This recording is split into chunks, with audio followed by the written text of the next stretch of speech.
자, 안녕하십니까.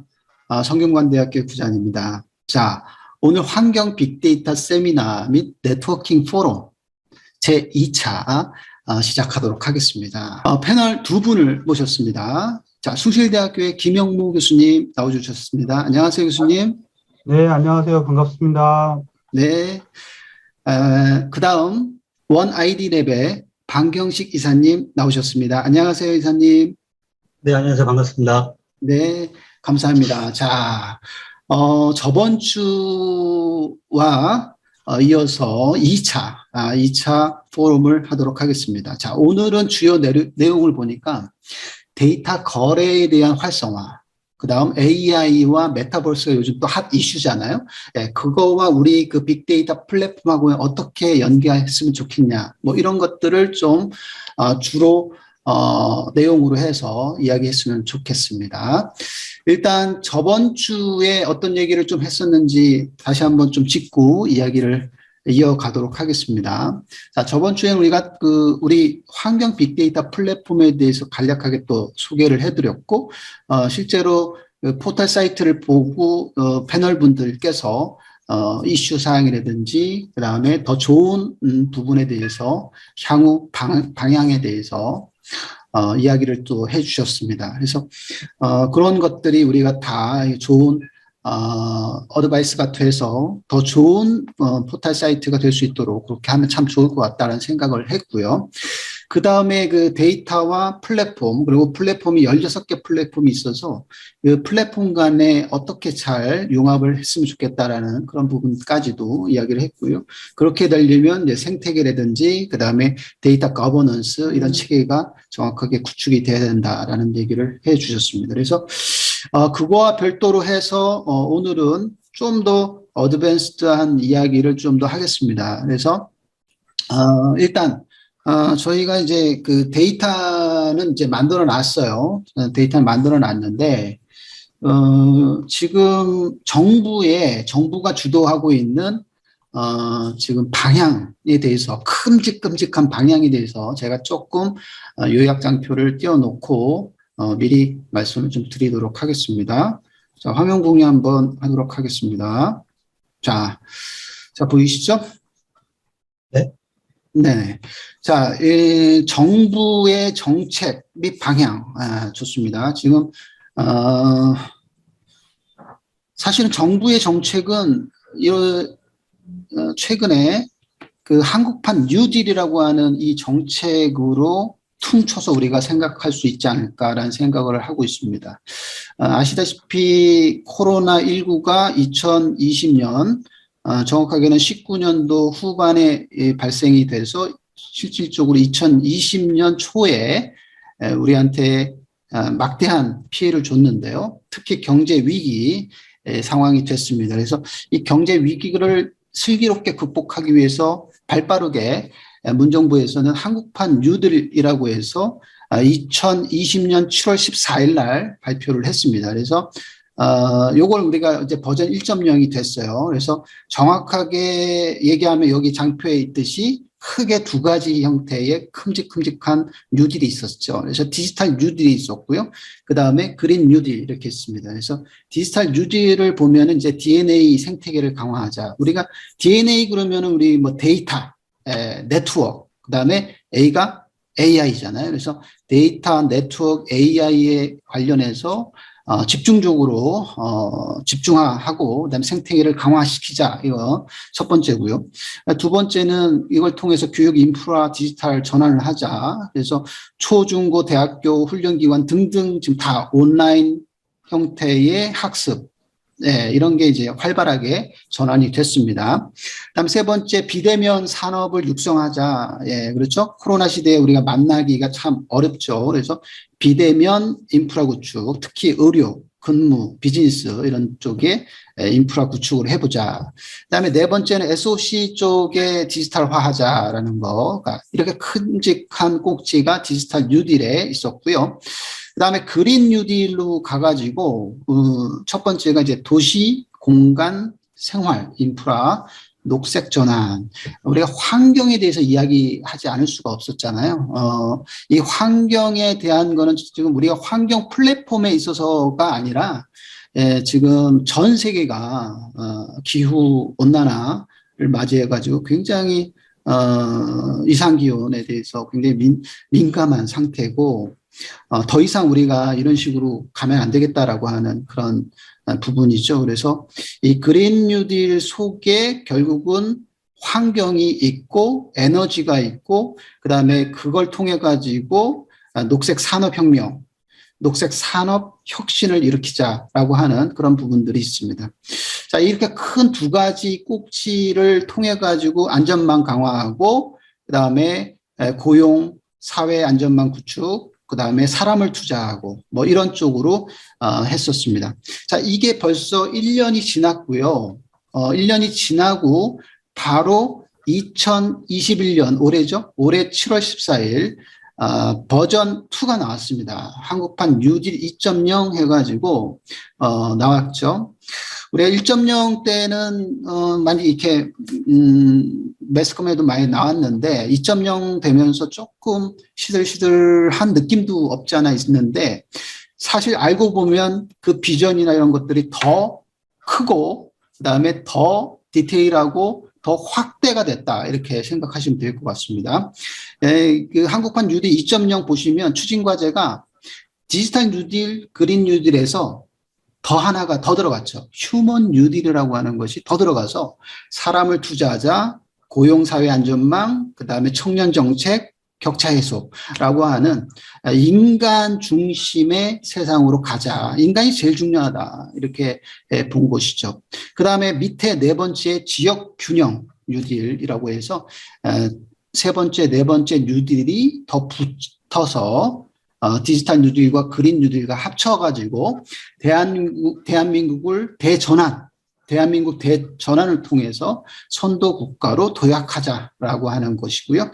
거기에 핵심에 경제, 그다음에 탄소 중립 사회, 그다음에 포용적인 성장을 캐치프레이스로 하고 있습니다. 그걸 뒷받침하기 위해서 재정 지원이라든지 민간 적극적인 참여, 그다음에 제도 개편 등과 같은 것들이 부수적으로 들어가서 디지털 뉴딜 2.0이 시작이 됐습니다. 이게 더 확대가 됐습니다. 자, 그 교수님 이거 지금 2.0 이게 7월 달에 나왔는데요. 7월, 8월, 9월, 10월 뭐 지금 한 하반기에 나왔는데 지금 별로 이게 2.0에 대해서는 많이 홍보가 잘 안 된 것 같아요. 어떻게 보시나요? 지금 이 2.0 시대에. 그 한국판 뉴딜 2.0이 올해 그 작년에 이어서 올해 7월 달에 나왔습니다. 자, 나왔는데 교수님 어떻게 보시나요? 지금 그 한국판 뉴딜하고 그다음에 내년도에 그 대통령 선거가 또 있지 않습니까? 그래서 그런 부분들이 정치적으로나 그다음에 여러 가지로 봤을 때 정부의 그 이 한국판 뉴딜 정책이 실제로 정부의 큰 정책인 거는 확실한데 이 부분에 대해서 이게 쭉 어떻게 잘 갈 수 있는지 그런 부분들도 궁금하고 그다음에 우리가 이 뉴딜 네 가지가 더 붙은 거에 대한 어떤 그런 이유가 있을까요? 지금 2.0, 1.0 계속 1.0에서 2.0으로 이게 지금 진보가 되고 있는데 뭐 특별한 차이가 있는지 뭐 이런 것들에 대해서 한번 그냥 생각을 한번 해 주시죠. 일단은 네, 제가 이런 말을 하기까지 좀 그 인사이트가 있나 모르겠는데 우선적으로 디지털 뉴딜이나 그린 뉴딜 관련해서는 뭐 초창기에 나올 때부터 굉장한 이제 우리가 장밋빛 전망을 갖고 있었는데 거기다 그래서 이제 뭐 일단 뭐 내용들 보면 비대면 인프라 고도화 뭐 이런 내용들이 계속 있었죠. DNA 생태계 강화 이랬는데 네. 어찌 보면 이러한 부분들은 기존에 뭐 그런 게 안 했던 게 아니잖아요. 했던 걸 좀 더 강화한다는 그런 차원에서 했었는데 이제 문제는 이제 작년부터 코로나가 시국으로 들어가면서 이제 오히려 정부의 뉴딜 정책을 오히려 더 지원해주는 가속화 시켜버린 거죠. 오히려 예, 일단은 뭐 이 코로나 이 환경이 오히려 디지털 뉴딜이나 그린 뉴딜을 앞당겼다 이런 생각이 들고요. 네네. 그리고 거기다 이제 메타버스 뭐 이런 네. 거 얘기할 때는 뭐 메타버스가 메타버스라는 게 뭐 갑자기 튀어나온 것도 아니고 과거부터 있었는데 이제 새롭게 이제 용어를 정의하고 코로나 시국이 되면서 또 이제 또 가상 환경 자체에 대해서 또 이쪽을 활용을 해보자 하면서 이제 딱 했는데 좀 약간 좀 그렇습니다. 일단 우리가 이제 이게 트렌드이기 때문에 이제 우리가 바람이 불면 또 네. 네. 칼춤을 한번 쳐줘야 되는 게 맞긴 맞는데, 이게 아무래도 이제 어느 순간 또 시들해지지 않을까, 이런 생각이 들고요. 지금 메타버스하고 신규로 된 탄소 중립, 이런 거는 네. 전부 다 이제 또 세계적인 기류잖아요. 그리고, 네, 맞아요. 코로나 되면서 이제 이제 고용 쪽이 굉장히 망가졌잖아요. 오히려 이제 그렇죠. 지금 소상공인이나 우리 저소득층 일용직들은 굉장히 일자리가 더 없는 거죠, 지금. 네. 특히 이제 오프라인 쪽에서 해야 되는 네네. 이런 쪽에서는 굉장히 힘든 시기가 된 거죠. 더군다나 이제 사람들이 많이 만나고 이제 그런 부분들이 격차 해소 쪽인 측면이고요. 더군다나 이제 정부의 부동산 정책이나 뭐 이런 게 종합적으로 했을 때 격차가 굉장히 지금 많이 벌어졌잖아요. 네네. 그런 측면에서 이런 자세히 있는 내용은 제가 보지는 않았는데 격차 해소라는 부분. 근데 이제 우리가 격차 해소라는 거는 예전부터 정보화 격차, 소득 격차 뭐 당연하게 그 인지가 됐고 거기를 어떻게 해소하자 이런 거였는데 이 내용들이 이제 조금 더 깊이 있게 봐야 되는데 우선적으로는 그런 측면이 강하고 이제 청년 정책 이런 것도 이제 우리나라가 고령화 사회에 접어들었잖아요. 네네. 속된 말로 나이 든 사람들은 일하고 젊은 사람들은 놀고 있는 이런 이상한 게 된 거죠 지금. 그래서 이런 부분들에 대해서 이제 굉장히 좀 심각한 상황이 돼 있는 겁니다. 그래서 이 부분에 대해서 이제 어떻게 할 건지가 이제 뭐 이런 뭐 휴먼 뉴딜뿐만 아니라 이건 지금 이제 앞으로 정부가 해 나가야 될 정책 방향인 거겠죠. 지금 초고령화잖아요. 지금 뭐 우리나라는 그 출산율이 엄청나게 지금 떨어져 이제 그렇죠. 저희도 노력을 해야 되는데 출산율이 엄청 떨어져서 더 한 명씩 더 낳아야 되죠. 지금 1인당 한 명은 이상은 낳아야지 좀 되는데 지금 뭐 이제 안 되니까. 그래서 휴먼 뉴딜이라는 게 뭐 이게 말이 휴먼 뉴딜이지 당연하게 가져가야 되는 거 아닌가 이렇게 생각하거든요. 그래서 뭐 이게 좀 약간 휴먼 뉴딜은 또 이제 내년 대선을 겨냥해서 하지 않았나. 그리고 이제 문제는 이제 내년에 가면 어느 정권이 오느냐에 따라 또 이제 이 부분은 완전 좀 뒤집어지는 경우도 발생을 하겠죠. 그래서 현 정부의 가장 큰 정책이잖아요, 이게. 근데 내년에 이제 정권이 바뀌면 완전히 또 달라질 수도 있으니까.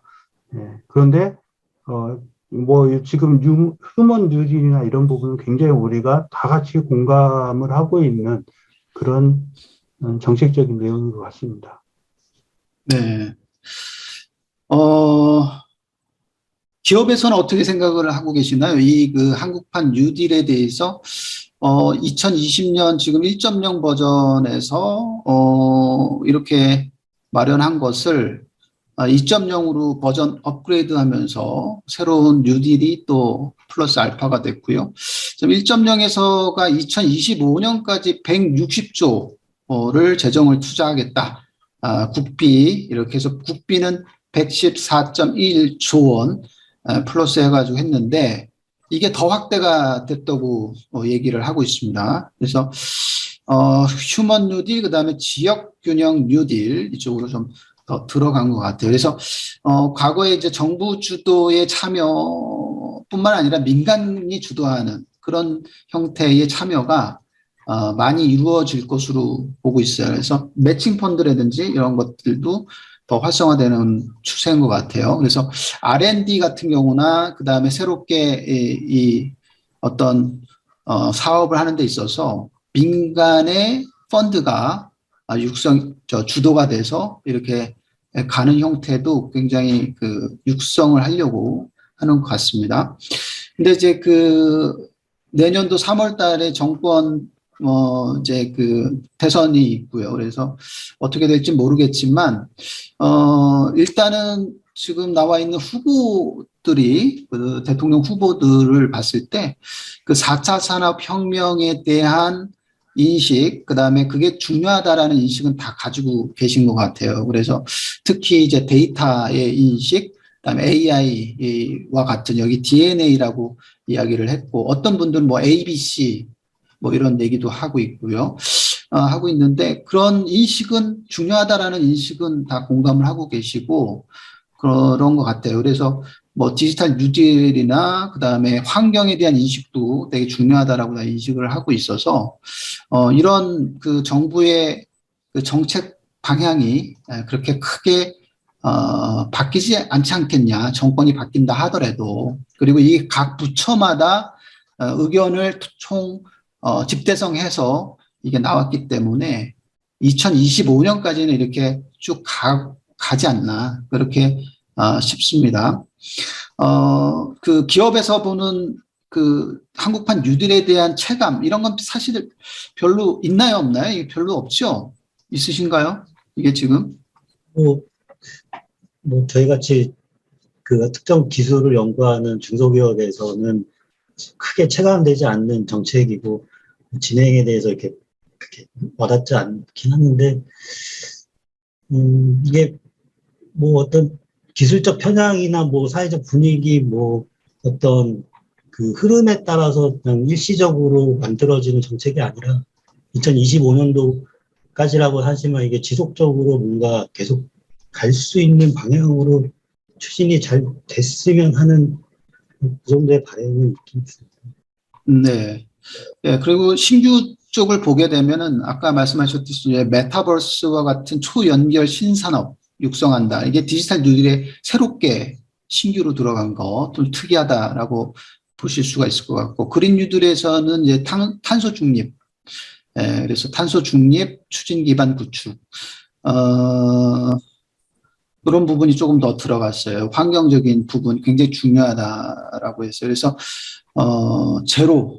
탄소 제로 하자 이런 얘기를 많이 하고 있는데 그렇게 할 수 있는 제품이나 솔루션 이런 것들을 개발하는 것에 집중도 하지 않을까 그런 생각이 들고 휴먼 쪽에 이제 청년 격차 해소 이게 두 가지가 신규로 더 들어갔다라는 사실을 다시 한번 말씀을 드리면서 이 부분은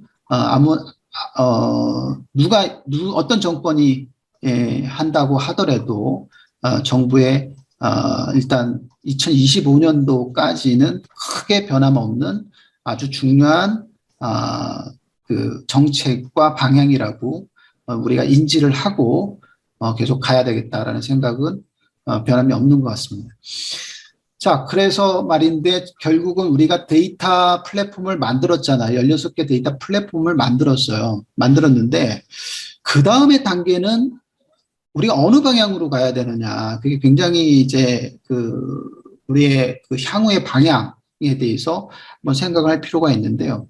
저희가 조금만 말씀을 드리면 2019년도에 정부 주도하에 펀드를 조성을 해서 16개의 플랫폼이 탄생이 됐어요. 그래서 1년, 2년, 3년, 3차년, 그러니까 3년 동안 펀드를 제공을 받으면서 이 플랫폼 구축을 했단 말이에요.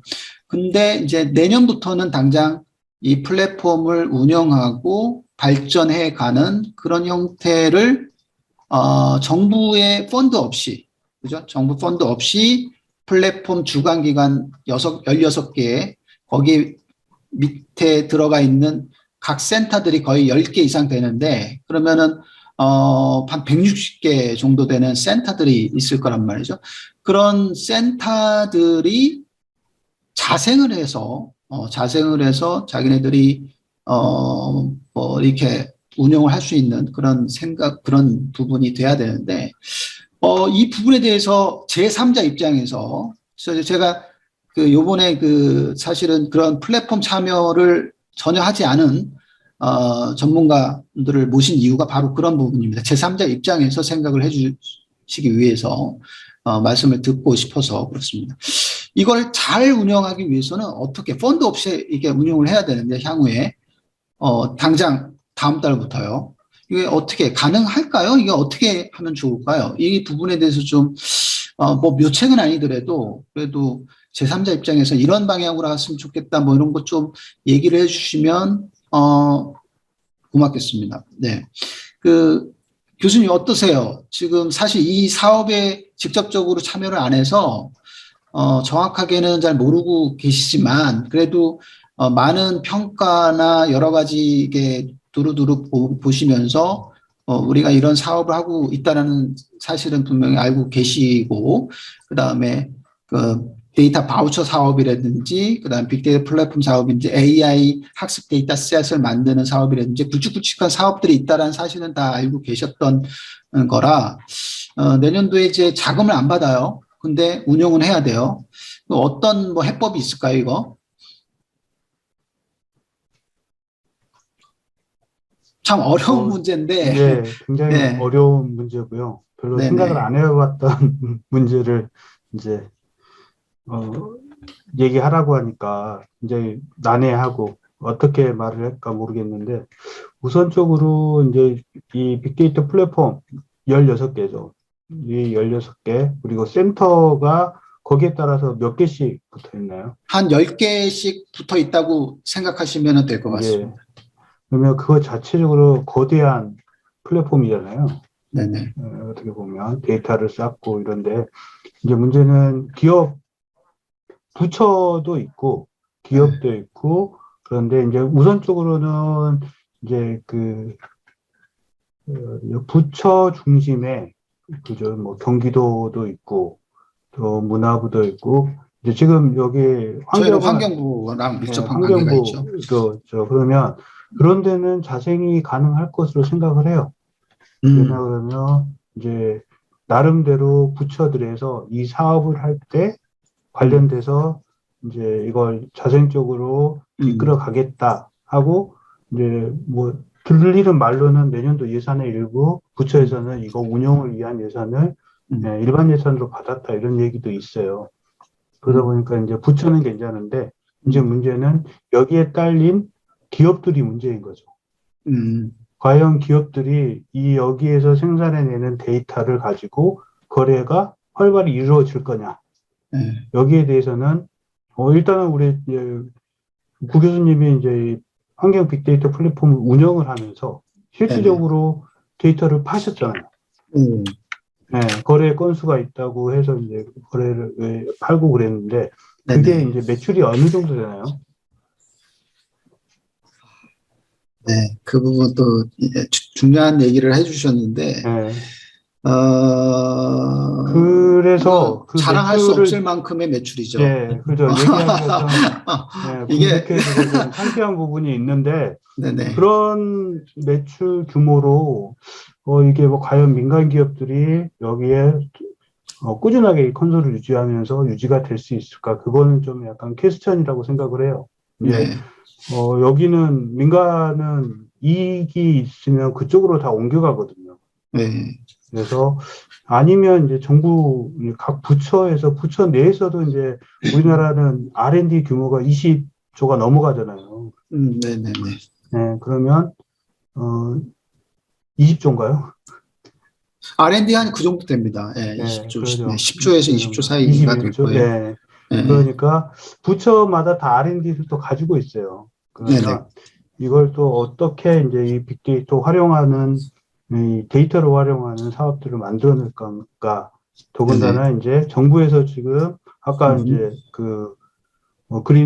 디지털 뉴딜 얘기하고 네네. 뭐 이렇게 하면서 또 아까 휴먼 뉴딜 얘기하면서 이런 신사업들하고 어떻게 연결을 지어서 부처에서 이것을 이제 왜냐 그러면 아직까지는 3년 했다고 사업이 잘 될 거라는 거는 말도 안 되잖아요. 그렇죠. 네. 그래서 그러한 부분들을 준비해주는 역할을 좀 해야 되지 않나 그런 생각이 듭니다. 그래야 네. 기업이 꾸준하게 투자를 할 수 있고 여기서 이제 머물러 있을 수가 있는데 만약에 이익이나 이렇게 유지할 수 있는 그런 펀딩이 없으면 네, 아무래도 네, 이 플랫폼이 유지되기가 좀 힘들지 않나 이런 생각이 들거든요. 아, 네. 네, 그래서 좀 그런 부분들을 좀 구 교수님께서 만약에 네. 플랫폼 수자원 저기 주관기관이죠. 그런다 환경부나 이런 분들이 오시면 좀 얘기를 해주셔야 될 것 같아요. 그래야 네. 뭐 일단 환경부가 좋잖아요. 메타버스하고 연결하기 되게 좋은 거예요. 물 같은 거 이제 가상 환경에서 이제 저희가 그 환경부 빅데이터 플랫폼 아니 수자원공사 환경 빅데이터 플랫폼 들어가면 다양한 서비스들이 있잖아요. 그런 부분을 단순하게 지도 검색하고 이제 어떤 상황에 맞춰서 이게 뭐 이런 내용을 이제 그 서비스로 제공해 주는 게 아니라 오히려 그 하나하나의 서비스를 메타버스로 구현해 놓는 거죠. 그러면 그쪽에서 이제 환경 빅데이터를 이용을 해서 새로운 메타버스 환경을 만들고 거기에 따라서 이제 다양한 우리가 예측이나 이런 걸 할 수 있는 기반을 마련할 수 있지 않을까. 그래야 사업도 생기고 네, 그럴 것 같습니다. 저는 부처의 역할이 중요하다 이렇게 얘기할 수가 있습니다. 네. 좋은 말씀 해주신 것 같아요. 그러니까 부처가 지금은 좀 관심 있게 봐야 된다라는 거죠. 특히 우리 환경 빅데이터인 경우에는 환경부에서 관심 있게 이 부분들을 보고 그 다음에 같이 생태계를 마련해 날 수 있는, 같이 갈 수 있는, 공생할 수 있는 그런 것들을 주도적으로 좀 찾아볼 필요가 있다. 뭐 그런 얘기를 해주셨죠. 그죠? 네. 그래서 공동으로 뭔가 펀드를 하고 공동으로 모색을 하고 그 다음에 지금 그런 것 같아요. 부처가 이제 주도를 좀 해줬으면 좋겠다. 첫 번째. 두 번째는 아까 민간 투자에 대한 얘기도 조금 언급을 해주신 것 같아요. 관심 있는 분명히 회사, 기업체 이런 부분 분명히 있을 거라는 거죠. 환경이면 환경에 그런 데이터들이 있고 그 데이터들을 관심 있어 하는 그런 부처뿐만 아니라 민간 기업들이 분명히 있는데 그런 민간 기업들과의 협업 체계를 확실히 해서 공식적인 스폰서를 받는다거나 민간에서. 그래서 아까 우리 뉴딜 2.0의 그쪽에 보면은 민간의 투자를 적극적으로 유치하는 것을 권장하는 그런 형태로 지금 가고 있잖아요. 그러니까 그런 부분도 같이 생각을 하면서 일단은 뭔가 돈이 좀 펀드가 조성이 되는 그런 형태. 그다음에 아까 정부 부처에서 하는 R&D가 분명히 있으니까 R&D랑 플러스 알파하는 그런 형태를 같이 가져가야 되는 부분인 거죠. 그래서 R&D를 하고 거기에 관심 있는 R&D나 R&D를 통해서 사업화 혹은 R&D를 통해서 솔루션과 사업이 더 나은 사업이 발생되는 것을 관심 있어 하는 민간 기업들의 참여를 유도를 시키면서 거기에서의 매칭 펀드 같이 투자를 하면서 지금 있는 기업들을 이렇게 같이 끌고 가는 형태도 괜찮다 이런 얘기를 해 주셨어요. 그런데 말이죠. 만약에 이제 그렇게 하려면 또 시간이 있어요. 시간이 필요하고. 근데 이제 당장 1월, 2월이니까 그거 시간 뭐 그래도 한 3개월 최소는 필요하잖아요. 그래서 1월, 2월, 3월 뭐 이때가 어떻게 보면 정말 보릿고개 같은 그 시기일 것 같은데 이런 그 플랫폼을 돌린다라는 거가 사실은 자원이 들어가잖아요. 인력이라는 자원뿐만 아니라 그 클라우드 컴퓨팅 서비스를 사용해야 되니까 그거는 그냥 가만 켜놔도 돈이 들어가는 그런 부분인데 그런 것들에 대한 어떤 유지 관리비 이런 것들은 최소한 유지할 수 있는 정도의 부분은 어떻게 그걸 마련해야 되느냐 그런 형태의 오늘 그거는 혹시 뭐 답이 있을까요? 뭐 조금 아이디어가 있을까요? 그런 기본적으로 들어가는 거. 아, 기본적으로 들어가는 것은 주간 사업자들이 다, 예, 마련했을 겁니다. 특히 이제 정부 부처들은, 내년도 사업 예산을 올해 다 계획을 했기 때문에, 혹시, 그런 기본적으로 이제 뭐, 이런 일반적인 인프라적인 측면에서 인력은 빼고요. 인력은 너무 이제 많으니까. 일반 기업체들도 있고, 그런데 일반적으로 장비에 대한 그런 쪽은 다 예산이나 그리고 그런 게 다 잡혀 있지 않을까 생각을 하고요. 네. 오히려 저는 묻고 싶어요. 오히려 구 교수님이 지금 하고 계시니까, 네네. 과연 이 주관기관이나 그 부처죠. 환경부에서 과연 그러면 이 부처에서는 빅데이터 플랫폼을 어떻게 생각하고 있는지. 그러면 만약에 부처에서는 애시당초 이제 맨 처음에 계획을 잡았을 때는 자생을 할 거, 3년 후에 자생을 할 거라고 예측을 하고 이 사업에 참여를 하고 적극적으로 이제 운영을 한 거죠. 3년이 지났는데 과연 이 이후부터는 후속 조치를 어떻게 할 건가 이게 하나 묻고 싶고요. 그 다음이 이제 아까 말씀하신 다양한 뭐 그런 게 있죠. 이제 후속 사업이나 그런데 이게 실질적으로 우리가 얘기한다 그러면 내년에 우리가 얘기한 뭐 이런 안을 준다 그래서 바로 적용되는 게 아니라 그런 안을 가지고 또 계획을 잡고 예산을 만들어서 내후년쯤 가능한 거예요. 맞아요. 그래서 일단은 내년이 엄청난 보릿고개가 되지 않을까. 그리고 이제 대선이 4월이죠. 4월에 3월 아니에요? 3월? 4월 아닌가요? 한번 3월. 한번 봐야 되겠네요. 대선이 있기 때문에 그 이후로 또 이제 이런 게 전부 바뀔 수도 있기 때문에 아까 이제 정부 계획이잖아요. 정부 계획이 2025년까지 160조 원을 이제 투자해서 뭐 이거 한다 그러는데 그거는 이제 정권이 안 바뀌었을 때 그 얘기고요. 그리고 이제 딱 보면 이게 아까 얘기했듯이 2.0 되면서 안전망 강화나 그리고 사람 투자 이쪽으로 그 휴먼 뉴딜 쪽은 이게 약간 좀 현재 민주당 대선 후보의 공약이랑 결이 같아요. 그래서 맞아요. 이게 만약에 정권이 바뀌면 이게 완전히 바뀔 수도 있거든요. 그래서 이 부분에 대해서는 일단은 이 휴먼 뉴딜에 대해서는 좀 약간 좀 우리가 고민을 해봐야 될 것 같아요. 근데 이제 거기서도 이제 약간씩 오버랩 되는 부분들이 있겠죠. 양 후보들 간에. 근데 우선적인 거는 이제 올해 거는 우리가 고민 안 하셔도 되고요.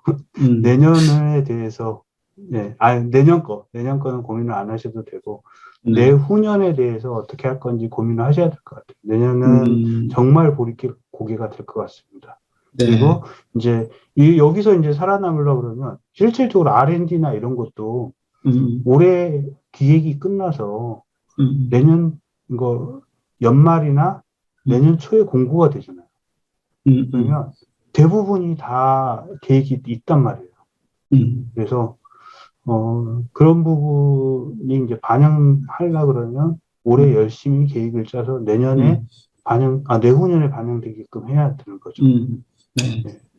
지금 좀 우리 환경 빅데이터 쪽의 그 반응은 그런 것 같아요.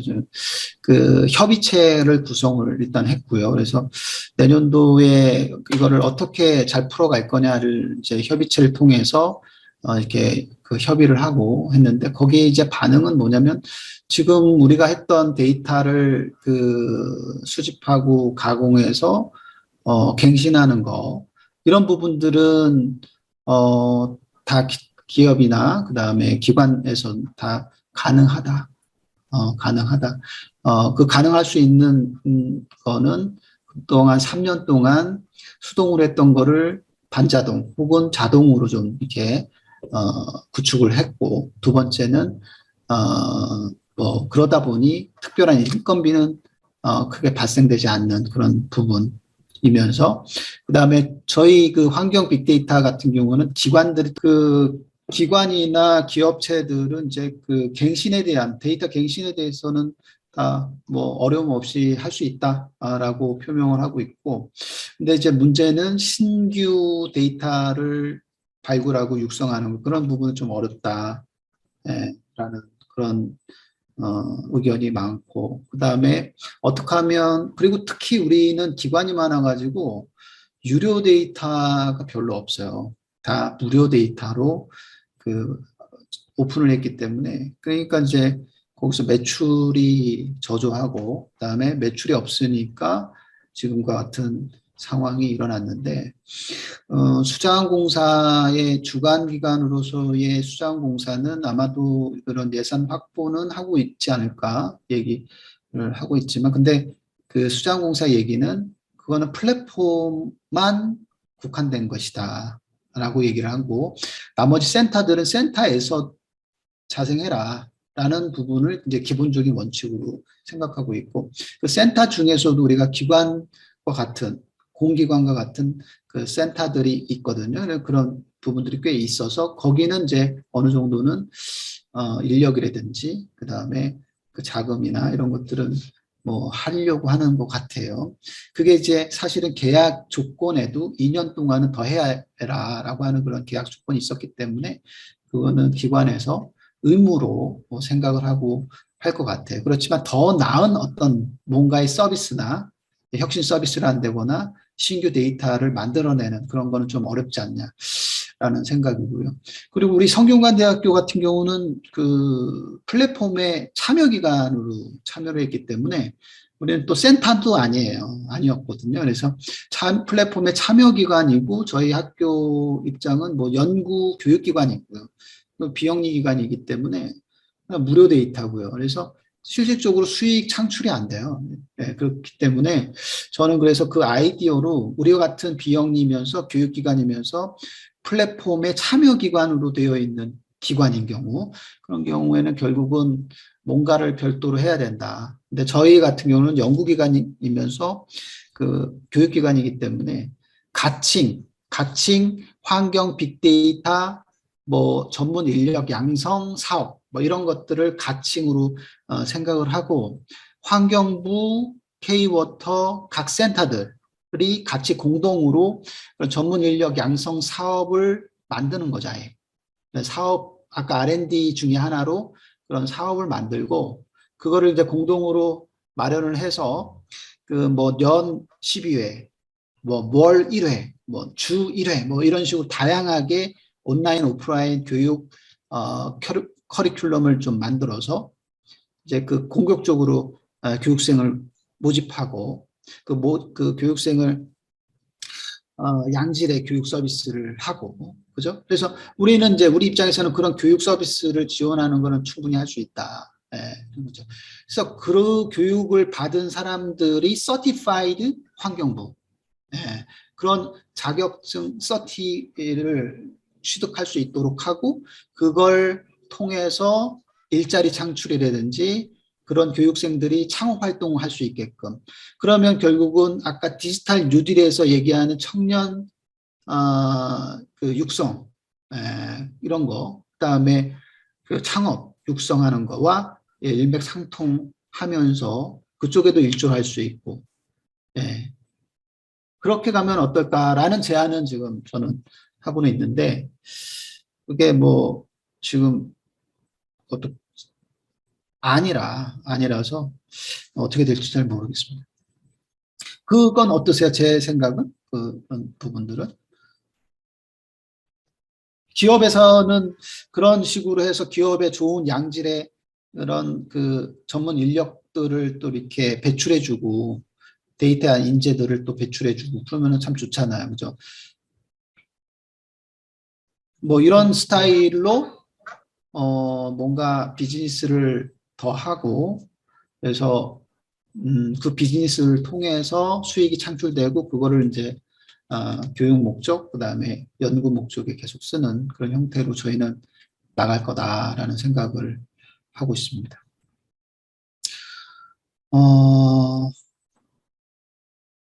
그 다음 주제를 어디로 넘어갈까요? 뭐 주제를 처음에 정해놓고 우리가 좀 마이크 안 켜져 있는데 영모 교수님? 우리 무슨 얘기 할까요? 이 방 박사님의 민간 음, 기업의 의견도 좀 들어봐야 되지 않나요? 그럴까요? 민간 기업의 의견. 예. 지금 이제 우리 구 교수님이 생각하시는 그런 인력 양성, 환경 빅데이터 인력 네, 양성 사업에 대한 것도 있고, 이제 방금 네. 전에 이제 만약에 이제 우리가 돈이 있는 곳에 다 모여들잖아요. 그리고 우리 R&D 3년 해보니까 어떠세요? 후속 사업 없으면 힘들죠. 그래서 힘들죠. 똑같은 거죠. 뭐, 지금. 힘들죠. 예, 그러니까, 그래서 음, 그런 걸 우리 음, 민간 기업의 우리 원아이들의 우리 방경식 이사님의 의견을 좀 들어보는 것도 좋을 것 같습니다. 네. 이사님 사실은 좀 나름대로 그 지금 하시는 일이 확실하게 비즈니스가 좀 있으신 거잖아요. 그래가지고 그 마이크가 좀 안 들리는데요? 잘 들리세요? 들리세요? 안 들리세요? 좀 들리세요. 그러니까 비즈니스가 확실히 있어가지고 이게 그 이런 고민을 잘 안 하셨을 것 같아요. 이런 상황도 좀 그런데 어, 어, 근데 무슨 비즈니스를 하시죠? 지금 잠깐 비즈니스에 대해서 좀 어떤 건지 좀 설명해 주실 수 있어요? 설명해 저희가 주시겠어요? 네. 저희가 다루는 데이터들은 이제 흔히 아시는 멜론이나 북스에서 판매되는 판매 로그를 가지고 막 저작권 정산이라든지 그 데이터를 어, 가공해서 저작권자들이 판매 현황 추이라든지 통계 이런 것들을 실시간으로 볼 수 있도록 어, 그렇게 하는 비즈니스를 하고 있는데 네. 저번 시간에도 말씀드렸던 내용인데 그러니까 데이터를 가 의미가 있으려면 물론 잘 쌓고 하는 것이 일차적으로 중요하긴 하지만 네. 두 번째로는 그 데이터를 잘 가공하고 그다음에 쌓는 거에 있어서 일정 구멍이 없어야 된다는 게 전제가 된 다음에 데이터를 원하는 층이 있어야 되거든요. 데이터 원하는 층, 원하는 고객층. 사람이 있거나 기업이 있거나 원하는 층이 있어야지 그 네. 데이터가 음, 활용이 되고 뭔가 제공이 되고 음, 뭐 거래가 되는 거지. 쌓는 것만 잘 쌓고 있다고 이 데이터가 방대하다고 해서 이게 의미가 네. 있다라고 생각하지 않는데 음, 지금 약간 그런 느낌을 뭐 냉정하게는 좀 받고 있습니다. 그러니까 음, 이런 이런 사업을 통해서 음, 이렇게 굉장한 데이터 맵과 굉장한 뭐 그 방대한 데이터들이 수집이 됐는데 음, 아까 잠깐 데이터 맵 그 사이트를 들어가서 조금 시간이 돼서 음, 잠깐 봤는데요. 네. 1차적인 수집에서 지금 현재 끝나 있지 않나라는 느낌이 조금 컸고요. 네. 그다음에 업데이트 주기도 음, 예를 들어서 한 달인데 8월로 마지막 데이터가 있다라든지 음, 이런 식의 어떤 운영적인 부분에 있어서 지금 조금 관심을 좀 더 가지셔야 될 것 같다는 생각이 좀 들고요. 네. 네. 그래서 지금 현재는 이 데이터들을 원하는 층이라든지 원하는 어, 수요자가 누군지 모르는 상태에서 어, 어떻게 자생할까라는 고민이 그리고 물론 크시겠지만 그걸 같이 연관지어서 고민을 해보시는 게 좋을 것 같고요. 네. 어, 그래서 뭐 R&D는 뭐 저희 교수님께서 말씀하셨듯이 기획과 이게 진행이 되려면 보통 1년의 시간이고 지금 시기적으로도 이미 좀 때는 늦은 것 같고 거의 뭐 바우처 사업이라든지 그런 쪽도 한번 보시면 좋을 것 같기도 하고요.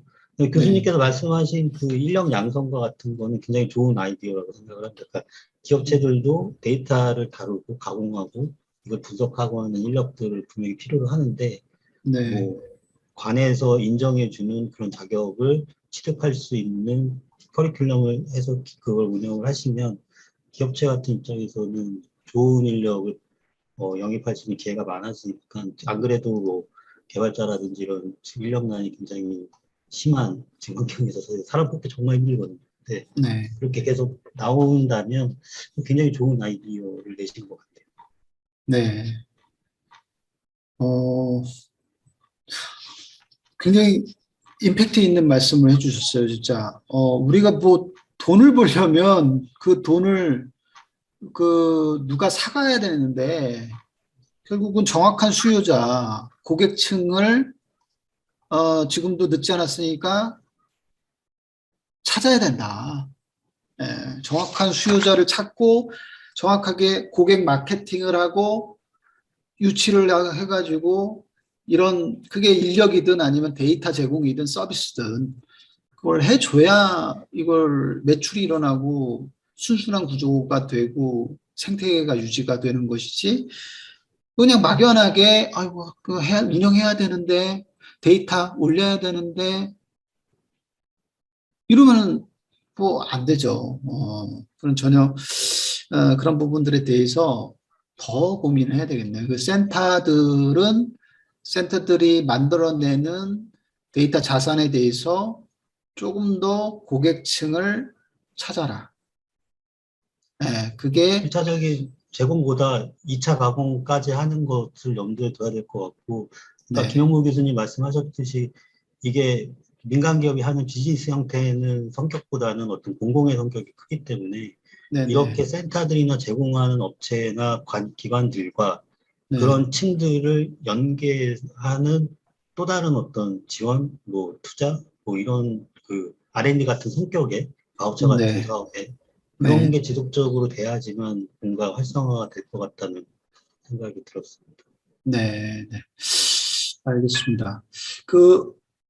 다른 쪽의 의견 중에, 지금 현재 환경 빅데이터 플랫폼을 공식, 컨소시엄을 SPC로 승격을 해서 중장기적으로 뭔가 운영할 수 있도록 하면 어떻겠냐라고 하는 의견이 있는데, 제가 잘 모르는 부분이 SPC라는 거에 대한 부분을 이게 뭔가요, 이게?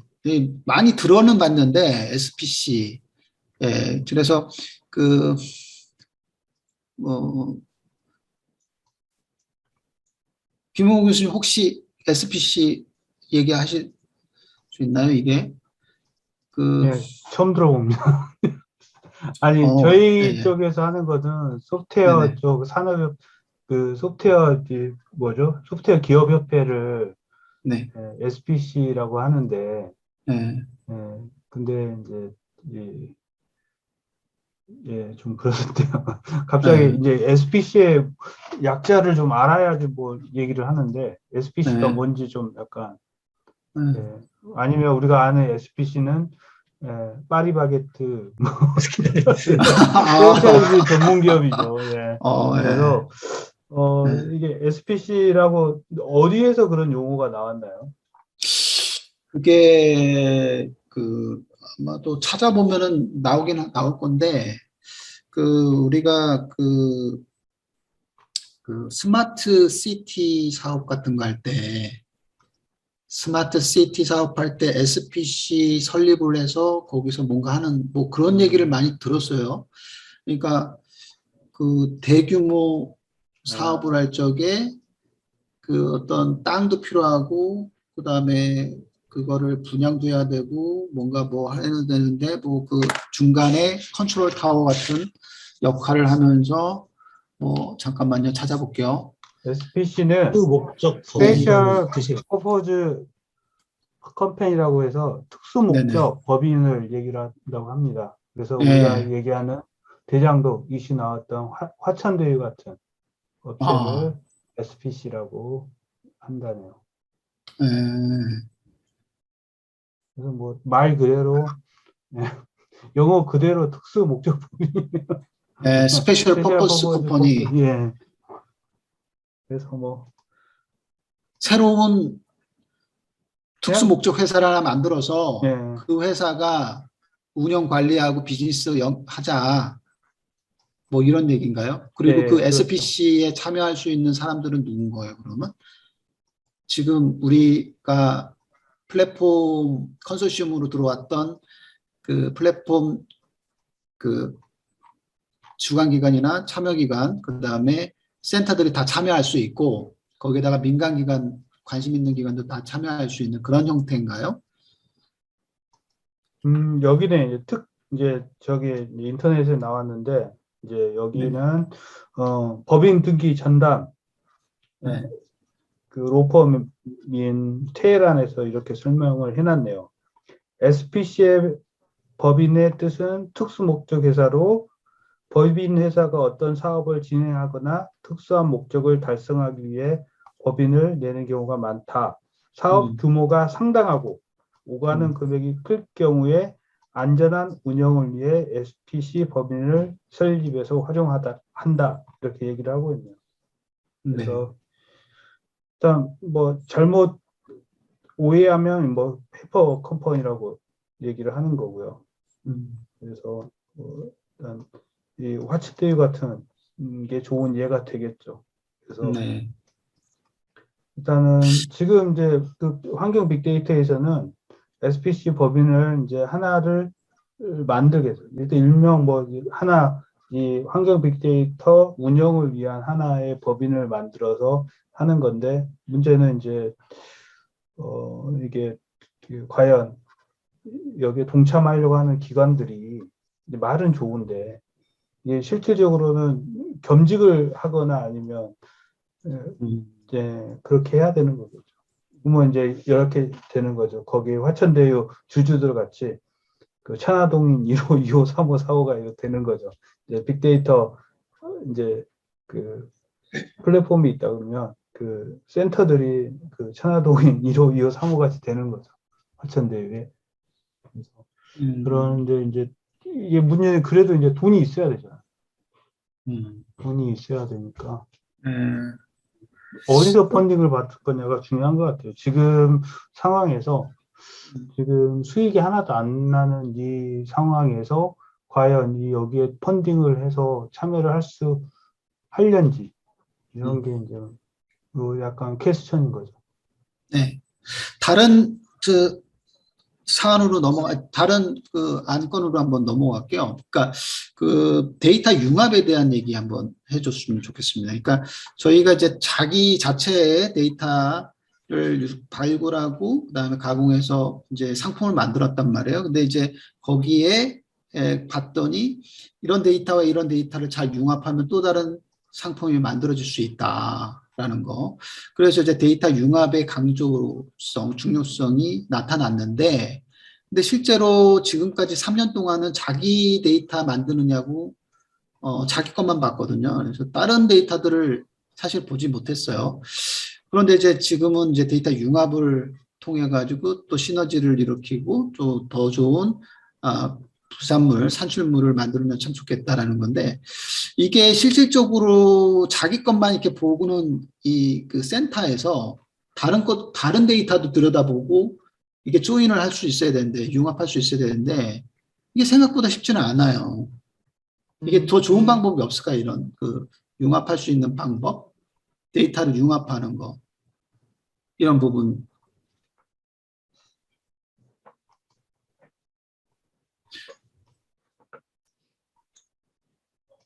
저는, 저는, 저는 계속 같은 맥락인 것 같은데요. 예, 예. 내가 A라는 데이터를 열심히 생성을 하고 제공을 하고 있는데 음흠. 이게 뭐하고 융합할지를 내가 보는 것보다 이 데이터가 어디서 쓰이고 있고 어떻게 변형돼서 뭔가 이게 데이터가 활용되고 있는지 그런 것들이 먼저 조사돼야지만 뭐하고 어떻게 융합할지가 결정되지 않을까요? 그러니까요. 근데 이제 그런 게 보인다고 해도 자기 일이 많으니까 그 자체를 못하는 거예요. 그러니까 예를 들면 어떤 플랫폼에서는 어떤 식으로 데이터 융합을 했냐면 기존의 참여기관이나 주관기관이나 센터들은 자기가 그냥 이렇게 올려요. 자기 거를 올려. 그리고 새로운 인력을 발탁을 해. 제3자. 제3자 인력을, 그러니까 기관이 되는 거죠. 회사를. 회사를 뽑아가지고 그 회사를 용역을 줘. 용역을 줬는데 데이터 융합만 해달라.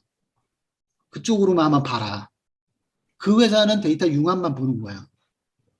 그래서 여기하고 여기하고 융합이 되면은 어떤 게 나올까? 여기하고 여기 하면 어떤 게 나올까? 막 이런 식으로. 왜냐하면 그동안은 자기 거 하느냐고 바빴거든.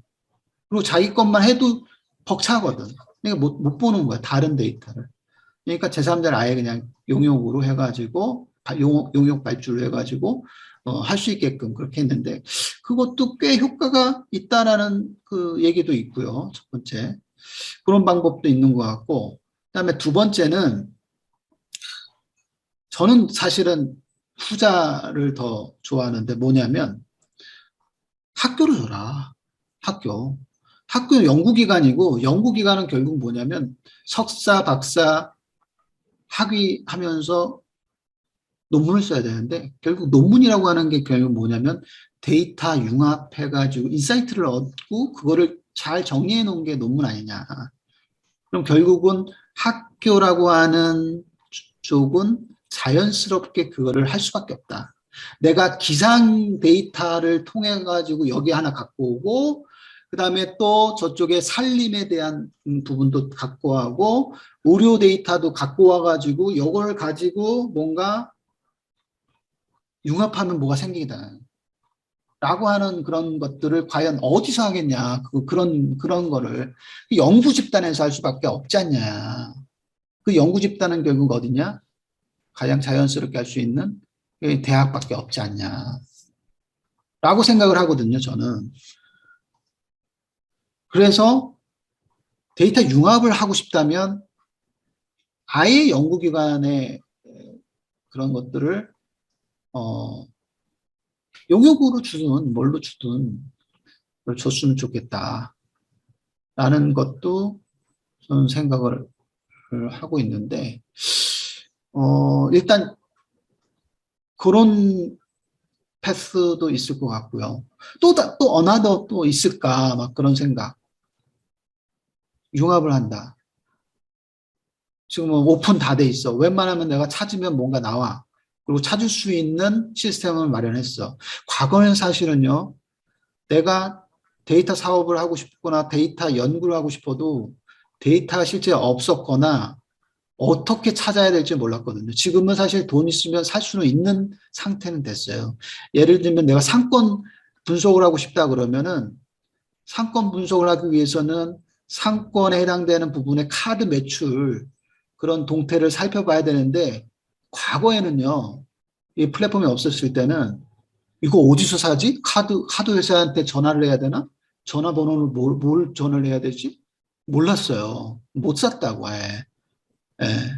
내가 예를 들면 SK텔레콤이나 KT, LG U+의 그 핸드폰의 이동 데이터, 인구 이동 데이터를 내가 가져다가 내가 뭔가 유동인구 분석을 해야 된다. 뭐 어떻게 사지? 못 샀어. 분명히 그 데이터가 있어야지 분석이 됐었는데 없었다고요. 그게. 연락을 어디다가 해야 돼? SK텔레콤 전화번호 고객센터에 전화하면 되는가? 못했거든요. 근데 지금은 뭐야?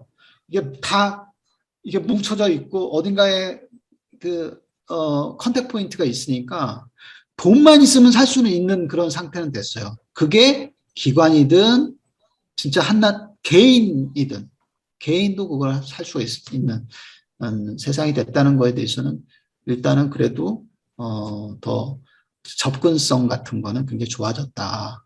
그동안.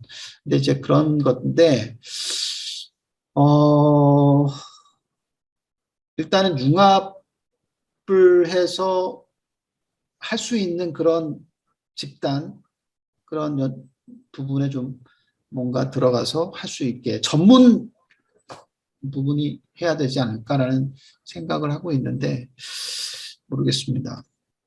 혹시 또 다른 의견 있으세요? 이 부분에 대해서는?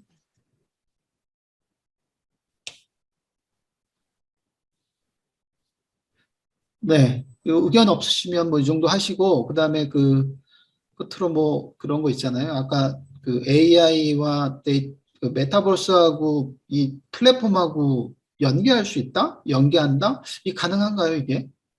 연계가? 너무, 메타버스하고 연계하려면 이 데이터가 수치가 아니라 시각으로 다 표현돼야 되지 않나요? 시각적으로. 그러니까 이거는 가상 많은, 공간의 그렇죠. 체험이니까. 가상 공간에서 실제로 아바타가 거래를 하는 건가? 데이터를? 그러니까 뭐 예를 들어서 음, 뭐 수질에 관련된 데이터는 메타버스 환경에서는 이 수치들이 네. 탁하고 이렇게 막 진짜 물처럼 이렇게 표현되어 지고 그게 이렇게 시각적, 그러니까 단순 내가 아는 그 음, 2D적인 게 아니라 그 3D적인 어떤 실제 사물과 같은 시각적으로 이 데이터 네. 수치들이 메타버스 환경에서는 네. 역으로 그렇게 구현되어져서 음. 보여지면은 연계가 가능하지 않을까, 재밌지 않을까라는 생각이 드는데 수치적으로 뭔가 이게 막 연계가 된다는 거는 사실 잘 모르겠습니다. 탁하다 일단, 그러면은 진짜 탁한 물이 나오고 네. 아예 그런 식의 연계. 지금 뭐 사실 메타버스가 지금 시작이잖아요. 시작이라서 거기서 할 수 있는 거는 무궁무진할 텐데 향후에. 근데 이제 단계적으로 가야 되지 않나 그런 생각인데 그 그냥 쉽게 생각하면은 플랫폼을 메타버스의 공간에 집어넣고 어떤 그 아바타가 그래서 여기 뭐예요? 그러면 이거 환경 플랫폼입니다. 그래서 여기 뭐 하는데요? 그러면 이런 데이터가 있다네요. 그래서 그래요? 그러면서 이렇게 또 알려주고 그런 그게 뭐 어떻게 하는 건데요? 그러면은 옆에 잠깐 회의실 들어가서 우리 얘기해 볼게요. 그럼 회의실로 딱 같이 들어가. 그럼 회의실 들어가 가지고 자, 환경 플랫폼의 소개 그러면서 막 강의도 하고 뭐, 뭐 이런 것부터 해야 되지 않나 뭐 그런 생각도 홍보관 같은 들고. 역할을 하는 예? 그 홍보관 같은 역할을 하는 환경을 일단은 그래 일단 홍보관이 되겠죠. 홍보관이면서 알리고 교육하고 그러면서 거기서 이런 데이터가 있으니까 그 클릭했을 때 뭐 뭔가 한다거나 뭐 모르겠어요. 사실은 메타버스도 어디로 나갈지가 너무 그 경우의 수가 너무 많고 되기 때문에 지금 그 박 박사님이 얘기해 주시는 것까지는 이제 굉장히 한참 뒤에 얘기일 것 같긴 한데 메타버스에서 내가 이렇게 해서 내가 수질에 대해서 보면 이 수질 데이터에 이렇게 해서 여기서 시뮬레이션 해보시죠. 그러면서 시뮬레이션도 되고 막 뭐 홍수에 대해서는 막 이러면은 좋은데 그것까지가 쉽지 않지 않겠나. 거기까지 가려면은 이거는 뭐 중장기적으로 생각해야 되지 않을까라는 생각이 되는데요. 일단 AI 쪽에 관련된 부분들은 데이터가 모아져 있으니까 그 데이터를 가지고 AI 쪽에 뭐 머신러닝이나 딥러닝의 그 학습 데이터셋으로 활용할 수 있는 그런 형태는 될 수도 있을 것 같다. 뭐 그렇게 될 수 있는 게 아니라 그렇게 되죠. 되기 때문에 그 모델이라고 하는 AI나 딥러닝 모델이 결국은 잘할 수 있는 게 크게 세 가지. 뭐 첫 번째 분류를 잘한다. 두 번째는 인식을 할 수 있다. 세 번째는 예측을 한다. 뭐 이런 것들을 잘할 수 있는 게 이제 AI 모델이니까 그 모델의 정확도를 높이려면 결국은 학습 데이터셋이 아주 양질의 학습 데이터셋이 구축돼야 되는데 그런 면에 있어서는 데이터들이 많으니까 아무래도 그런 것들이 좀 들어가 주면은 다양하게 또 들어가 주면은 좋겠다라는 생각은 좀 해보는데, 어, 그 다음으로는 사실은 아이디어는 뭐, 생각이 잘 안 나요. 뭐, AI와 연계하라, 뭐, 그다음에 메타버스, 그다음에 다른 어떤 것들과 이 데이터들을 어떻게 활용할 거냐에 대한 부분들은, 뭐, 큰 아이디어는 없는데, 영모 교수님 어떻게, 뭐, 좀 이 대목에서 공감을 하시는지 아니면은 뭐 다른 어떤 의견이 있으신지, 뭐, 의견이 있으신지요. 어, 데이터에 대한 미래, 뭐 그렇게 거창하게 한번 얘기하면 좋을 것 같아요. 지금 데이터는 일단 모아놨다. 데이터 레이크다. 데이터 댐이다. 일단. 그래서 원하는 든 원하지 않든 찾는 거에 대해서는 데이터의 접근성에 대해서는 좋아졌다. 확실히 과거보다는 좋아졌다. 그게 개인도 기관도 학교 연구소든 접근성은 좋아졌다 일단. 그러면 그 다음에 후속으로 뭐 할 거냐? 그러면 그걸 가지고 AI 4차 산업혁명 어디로 뭔가를 가야 될 것 같은데 혁신 서비스를 발굴하자? 뭐 막연하잖아요. 지금 뭘 해야 될지 모르겠어요. 그 다음에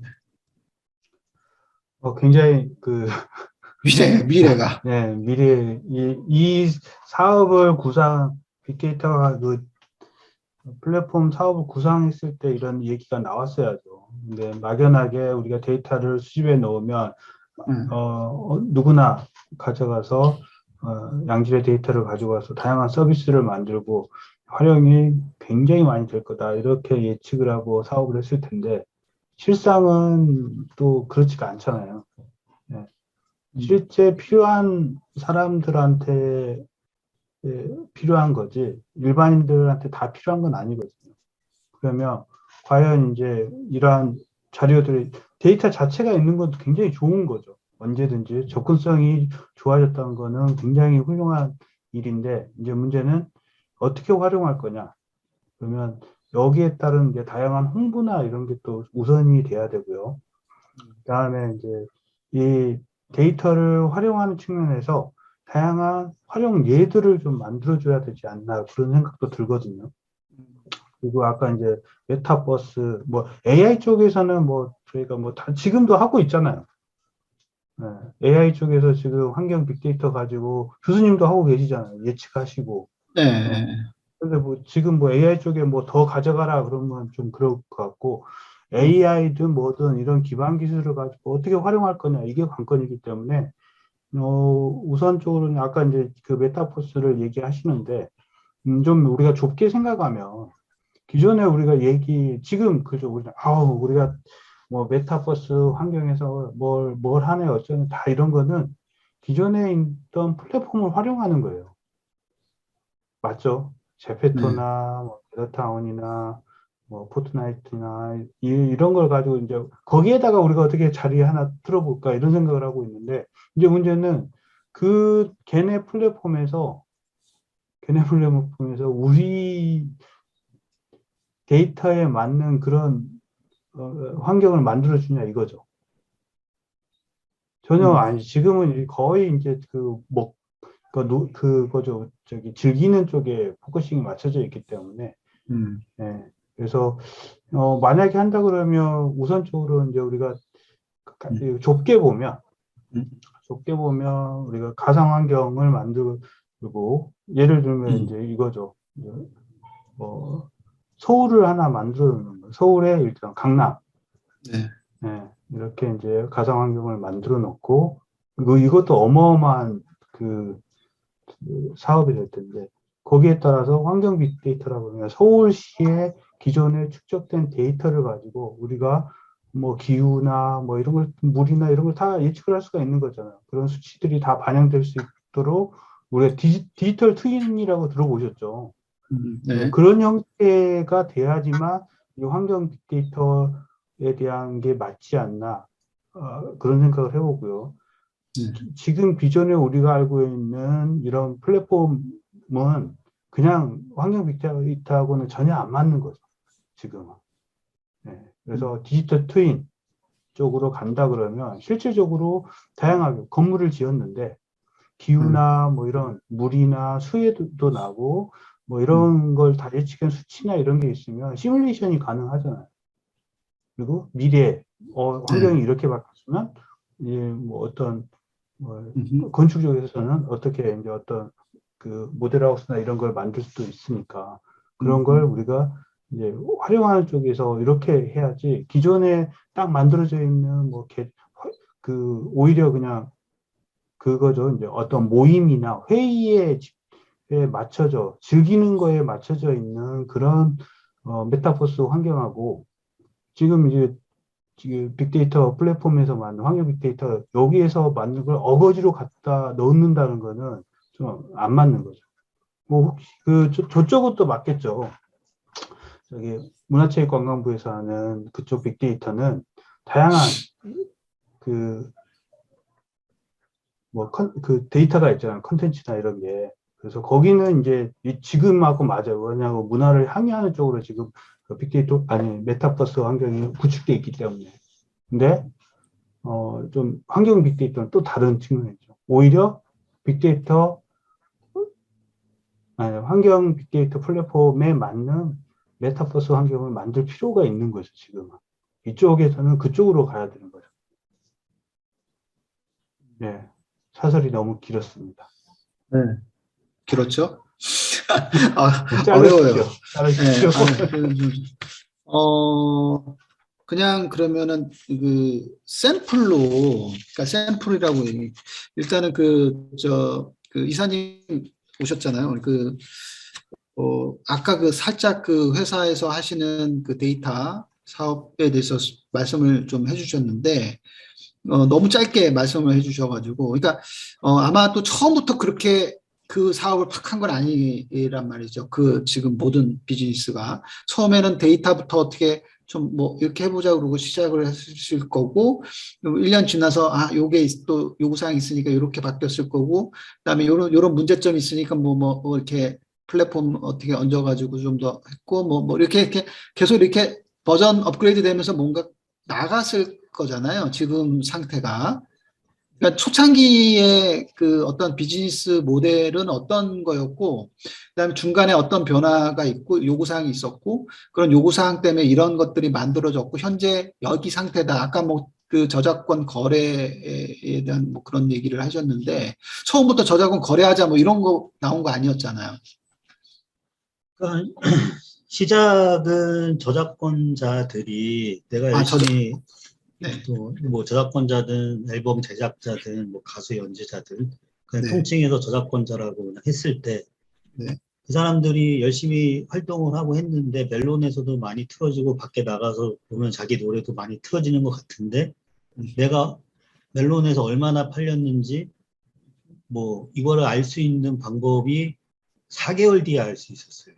예전에는. 아, 근데 어, 그것도 4개월 뒤에 알 수 있던 것도 각 통합적으로 알 수 있는 게 아니라 이렇게 음, 데이터가 그렇게 따로 이제 수집이 되고 관리가 되니까 음, 그런 상황에서 음. 한 번 계기가 됐던 게 이제 저작권위원회에서 그 5개의 그 음원 사업자들이 판매한 그 판매 로그들, 아, 데이터들이 중앙으로 일어나서 이제 수집이 되기 시작한 거죠. 그래서 요 아, 중앙에서 수집이 되고 이제 어허, 이것을 관리하는 단체들한테 내려주는 형태로 그러니까 그 데이터 수집이 일단 일어나됐다는 게 가장 큰 계기가 됐고 아하, 그러면서 그것을 가지고 이제 뭔가 통합적으로 분석할 수 있는 계기가 마련이 된 거죠. 음, 그래서 지금은 이틀 빠르면 하루 뒤면은 내가 지금 현재는 6개 사업자로 바뀌었는데 6개 네네. 사업자에서 어느 시간에 어떻게 내 노래가 팔렸고 어떤 상품으로 팔렸는지 이제 알 수가 있게 됐어요. 그 가공을 아, 함으로써. 저작권자가 알 수 네. 있다라는 거죠. 알 수 있도록 그런 서비스가 네. 이제 오픈을 정식적으로 했고요. 어, 그러니까 뭐 월 6개 사업자가 배출해 내는 양이 1, 1억 건 정도 될 것 같아요. 월? 일로 알고 있는데, 이 잠시만. 하루에 네, 하루에 1억 건 어, 정도. 하루에 1억 건 정도가 나온다. 네. 어, 월 1억 건. 그죠. 월이에요? 예. 네, 월하고 일은 굉장히 차이가 많이 나는 거예요. 네, 예, 예, 이거 예. 월 1억 건 정도가 쌓인다는 거죠. 네, 맞습니다. 그러니까 오, 그것을 이제 그 관의 역할은 수집해주고 있는 거고, 네네. 그것을 필요로 하는 사람이 가져가는 거고, 저작자나 단체가. 예, 예, 그것을 가공해주고, 예, 보여주는 거를 지금 민간 업체가 하고 있고, 그렇게 예, 예. 구조를 보시면 될 것 같아요. 그 민간 업체가 원아이디 랩이라는 건가요? 네, 네, 맞습니다. 그러면은 이거 저작권자는 여기서 회원 가입을 해서 이렇게 보는 거예요? 그러니까 그 저작권을 관리하는 그 음, 신탁 단체들이 네 군데가 있어요. 그러니까 뭐 어, 작사, 작곡의 권리를 이제 대신 받아서 이제 어, 뭐 그런 데와 이렇게 관리해주는 곳, 그다음에 예, 앨범 제작하는 사람들만 이제 어, 관리해주는 단체, 가수 어, 연주자들의 권리를 이제 이양받아서 이제 해주는 단체, 어, 각 단체들이 뭐 그런 서비스 사업자들한테 음, 이제 권리를 갖고 있는 것들에 대해서 저작권료를 받아오고, 그 예, 받아온 거를 권리를 갖고 있는 사람의 포션만큼 이제 이렇게 나눠주게 되는 거죠. 그러니까 그 단체들의 대부분 다 소속이 되어 있는 사람들이 음, 저작권자들이고, 대부분 다 소속이 되어 있죠. 우리나라 이제 예, 뭐 음악과 음, 관련된 권리를 갖고 있는 사람들은. 예. 예. 그런 서비스나 뭐 그런 현황을 일반 대국민은 알 수가 있나요? 정보도 있고, 어, 뭐 판매 정보가 실제적으로 들어가 있고, 금액도 나올 아, 수가 있기 때문에 아, 조금 폐쇄적으로 제공이 되죠. 그 사람들에게만. 그렇군요. 폐쇄적인 거네요, 지금은.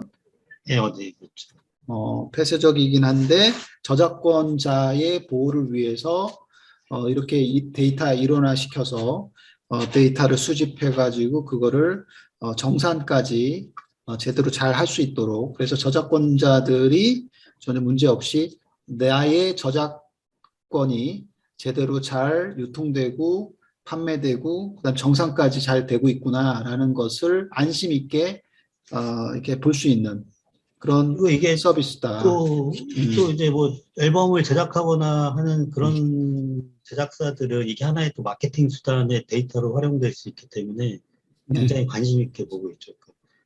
뭐 전날 어, 몇 시 때 이만큼이 팔리기, 여기서 이만큼이 팔린다. 근데 어, 이게 추이가 계속 볼 수가 있으니까 어, 어떻게 어, 프로모션을 더 해야 되겠다든지 그런 네. 근거 데이터로 또 삼고 있으시는 상황이 된 거죠. 이제. 어, 어, 예전엔 그런 어, 걸 전혀 알 수가 없었다가, 네. 예. 그런 요구사항은 그러면 그 요구사항은 원 아이디 랩에 얘기를 하는 거예요? 아니면은, 저희한테 직접 얘기한 건 아니죠. 단체들이나 어, 이제 어, 얘기하고 저희는 이제 관계가 있는 뭐 저작권자나 뭐 유통사나 제작사들한테 얘기를 이제 음, 돌려듣기도 하고 네. 저희가 뭐 역으로 단체들한테 이제 이런 게 가능하니까 해보면 어떻겠냐라고 제안을 하기도 하고 했던 상황이 된 거죠. 할 음, 수가 있는 상황이 이제 마련이 됐어요. 기반이 마련이 음, 돼서. 네. 그런 근데 어떤, 그러기에는 두 가지가 선결이 먼저 됐어야 됐을까. 말씀드린 첫 번째는 한 곳에서 이 데이터가 이렇게 쭉 네, 모이고, 예전에는 멜론이 직접 보내고, 벅스가 직접 보내고, 그러니까 사업자들이 단체들한테 각각 직접 보내는 형태였다가, 네, 그래도 관에서 이제 이렇게 수집할 수 있는 하나의 통을 마련해 주고, 네, 사업자들 여기에 그냥 무조건 밀어놓고, 그냥 어, 여기에서 단체들한테 이제 내려주는 형태가 된 게 일차적으로는 그게 중요한 첫 번째 음, 기반이었고요. 두 네, 번째는 각 사업자들로 따로따로 관리되고 있는 어떤 그 코드 체계, 식별 네, 체계가 하나의 네, 어떤 이거를 공통으로 쓰자라는 그게 되면서 이 산재에 있는 사업자들의 판매 음, 데이터를 그거를 음, 통해서 이제 분석할 수가 있게 된 거죠.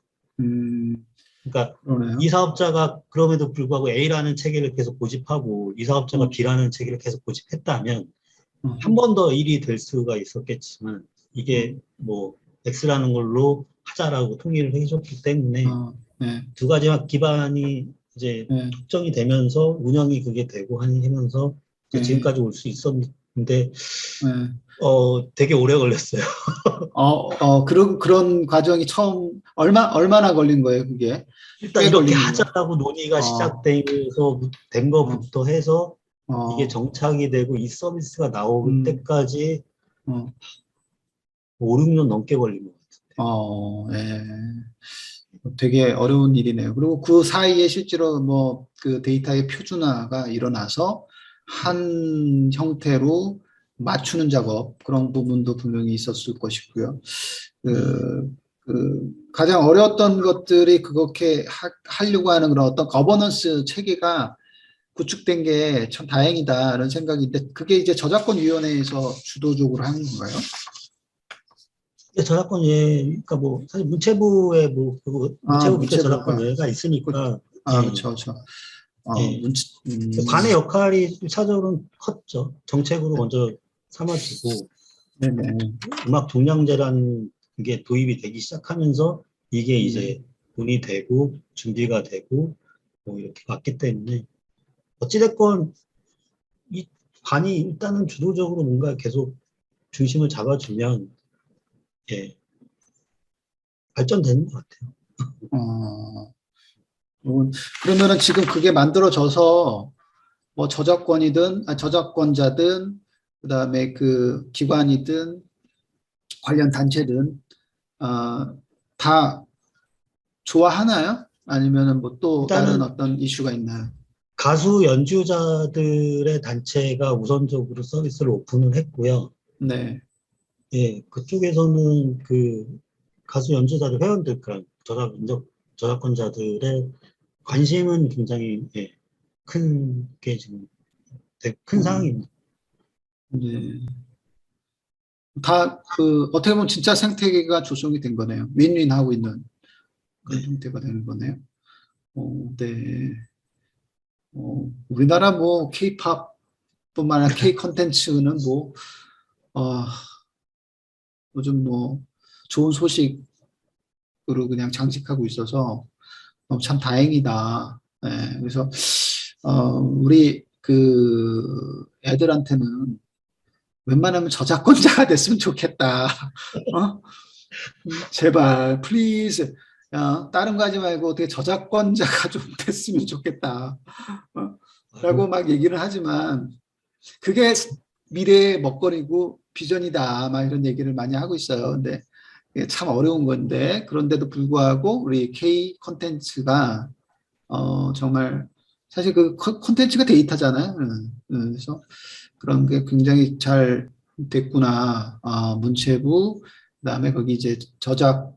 저작권위원회 산하 또 관련 단체들이 다 한마음 한뜻으로 이렇게 거버넌스 체계가 됐고 하니까 다 이익을 윈윈을 하고 있다라는 생각이 드네요. 자, 영모 교수님 이 부분 대해서 뭐 혹시 짧게 코멘트 있으세요? 어떠세요? 아, 예, 네. 뭐 단점 뭐 혹은 뭐 더 나가야 되는 방향이 있나요? 이 지금 모델에 있어서? 우선 네. 고 교수님이 저한테 굉장히 음.